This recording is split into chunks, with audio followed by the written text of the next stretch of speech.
Good morning, class. Now, after the foreign exchange, today we will start the next topic, that is balance of payments. First of all, understand the meaning of balance of payment. Balance of payment account of a country is a systematic record of all the economic transactions between residents of a country and rest of the world over a financial year or over a given period of time. That means BOP is defined as the statement of account of a country's inflows and outflows of the foreign exchange in a fiscal year. So, in short, BOP records all inflows and outflows of the foreign exchange. Inflows, credit, and outflows means debit. So, BOP is an important index which reflects the international economic position of a country in a given period. Now, after that, understand the structure of the balance of payments.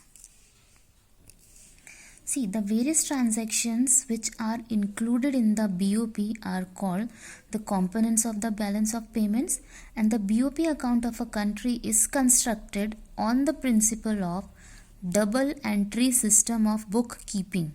So each transaction in the BOP is recorded and classified according to the credit, receipts and debit payments side of the balance sheet. Now the payments which received from the foreign countries or from the rest of the world, whatever the payments we are receiving from rest of the world or from the foreign countries are called credit. On the credit side, all inflows or the sources of the foreign exchange are recorded. These are positive sign. It is given a positive sign. For example, receipts on the account of exports of goods and the services, foreign investment, factor income earned from abroad, loans and the grants from the abroad, etc. will be included in the credit side. It will be recorded on the credit side and it is given a positive sign.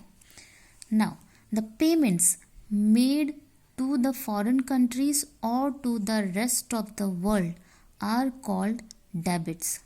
Payments which are made to the foreign countries or to the rest of the world are called debits, and on the debit side of the BOP, all outflows of the foreign exchange and the uses of the foreign exchange are recorded and it is given a negative sign. Example, payments of imports of the goods and the services, purchase of financial assets like shares, debentures in the foreign country. So these all will be recorded in the debit side because these are the payments and it is given a negative sign.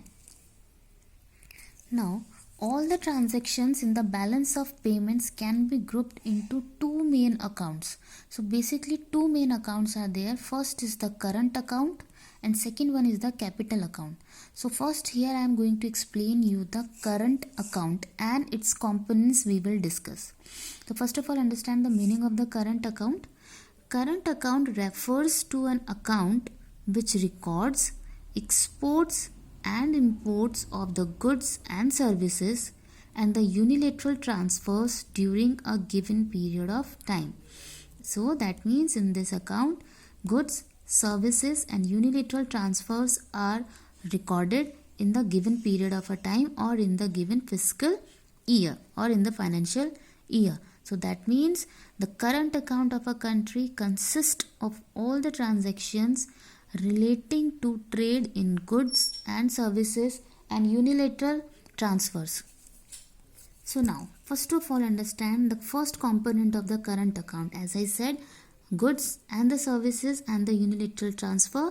So your first component of the current account is visible items or the visible trade.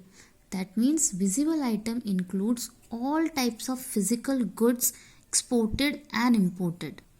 Okay, that means all types of the physical goods exported and imported, and these are visible as they are made of some matter or the material, or maybe visible items can be seen, touched or measured as they pass through ports and across the borders. So trade in the goods or is called the visible trade, and this category include all exports and the imports of the physical goods. So now all exports of the visible items are recorded as a positive items, as these increase the flow of the foreign exchange into the country. Similarly, all the imports of the visible items are recorded as a negative items, as these cause the flow of the foreign exchange out of the country. Now, the second component of your current account is invisible trade or the invisible items. Invisible items or the invisible trade means it includes all types of the services like shipping, banking, insurance, etc. And these are invisible as they cannot be seen or touched at ports or the border crossing. So international trade in the services is called the invisible trade. Now, it includes a large variety of the non-factor services like shipping, banking, insurance, tourism, dividend, interest, etc. So, etc. sold to and purchased by the residents of a country to rest of the world. Now, exports of the services are recorded as a positive items because payments received from these services are put on the credit side. Similarly, imports of the services are recorded as negative items because payments made to foreigners for these services are put on the debit side. So, invisible trade includes all types of the services. This is the second component of the current account. The third component of the current account is unilateral transfers. Unilateral transfers refers to those receipts and payments which take place without any services in return. And you can say these are the one side or one way transaction. Now, what are included in the unilateral transfers? It includes gifts, remittances, donations, etc. to and from foreigners.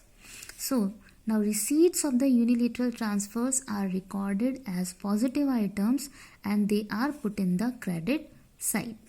Similarly, payments of the unilateral transfers are recorded as a negative items and they are put on the debit side. Now, the last component of the current account, that is the income. Income are classified into investment income and compensation of employees. Investment income includes interest, dividends, profits, etc. Whereas the second is compensation of employees, which includes wages, salaries, etc. So, the income which is received by the residents of a country from foreigners are recorded on the credit side, and the payments made by the residents of the country to rest of the world for their labor services and the capital services are recorded on the debit side. So these four are the components of the current account. So now let's discuss the balance on the current account. We have discussed the meaning of the current account and its components. So in the current account, receipts from exports of goods and the services and the unilateral transfers are recorded as a credit because they represent receipts from the foreigners, and on the other hand, payments from the imports of goods and services and unilateral transfers are entered as a debit because they represent payments to foreigners. So, when values of the credit items are more than the debit items, when the credit items are more than the debit items, it includes surplus in the current account, CAS, and when the values of the debit items are more than the credit items, it indicates deficit in the current account. So the surplus or the deficit of the current account is adjusted through capital account. So that we will discuss by tomorrow.